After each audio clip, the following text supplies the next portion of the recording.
Hey y'all, and good now, whenever and wherever this finds you.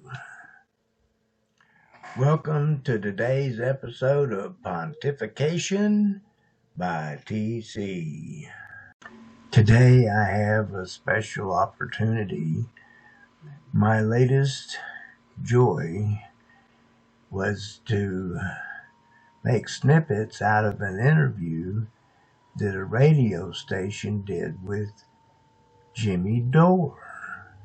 And they had a Zoom of all four of them together. And so for me, it was to take snippets, and I had a really great time. And so I want to share some of those with you now. This snippet's about the media and how they treated Obama and how they treat Bernie.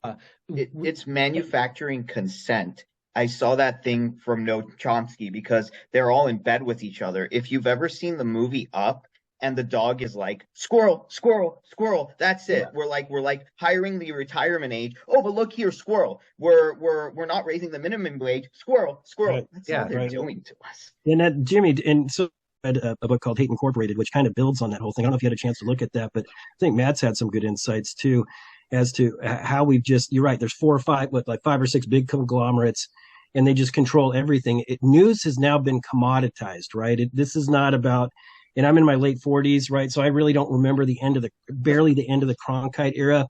You probably remember that. Is the press worse now because it's like, this is not a backroom operation. It is a money-making thing now. Is it worse than it was?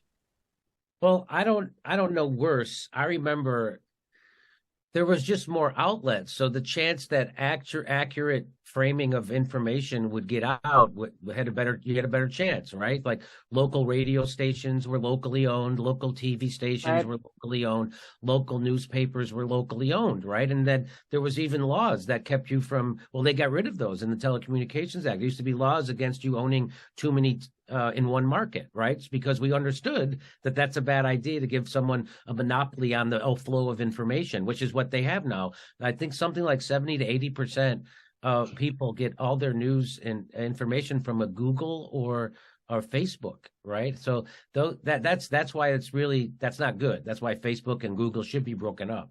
I don't know how you do that, by the way. Don't ask me, but I've heard people smarter can tell you. I want to talk to you forever about all of these things. But that's the whole thing. You're breaking through, and that's why shows like this are important, and to be able to break through and the corporate propaganda. And the problem is, that people don't realize they're being propagandized. They think when they turn on Rachel Maddow, she's telling them the truth because she's not anything like Sean Hannity, except they all agree on Ukraine. They all agree on Syria. Isn't that interesting? Mm-hmm.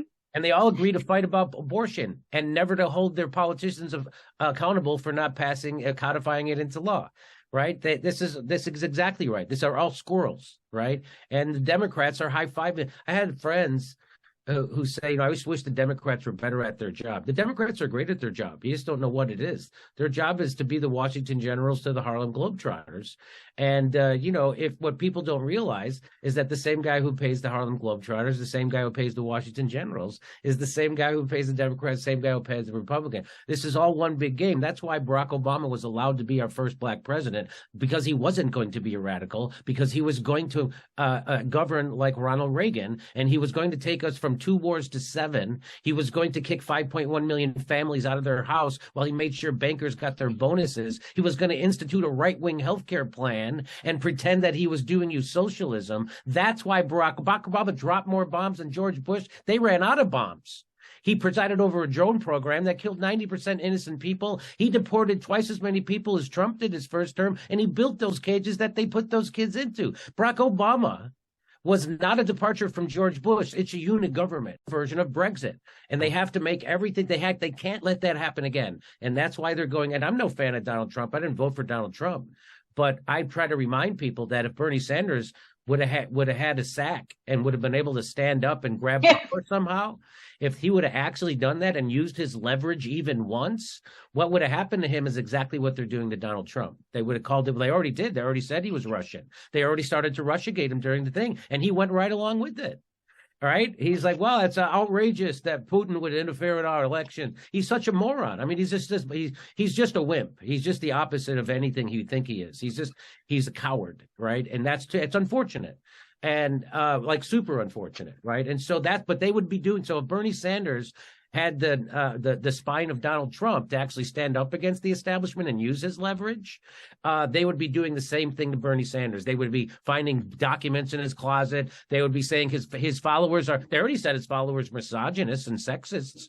And right, that's what they already did that. And they already said they were violent online, and words are violence. So the same things that they were doing to Donald Trump and his followers would be the same thing they'd be doing to Bernie Sanders and his followers. And those people don't realize that. And that's why the country sucks. I just love Jimmy Dore and the way he talks with such passion and righteous indignation. And I hope you enjoyed this, and I will see you down the road.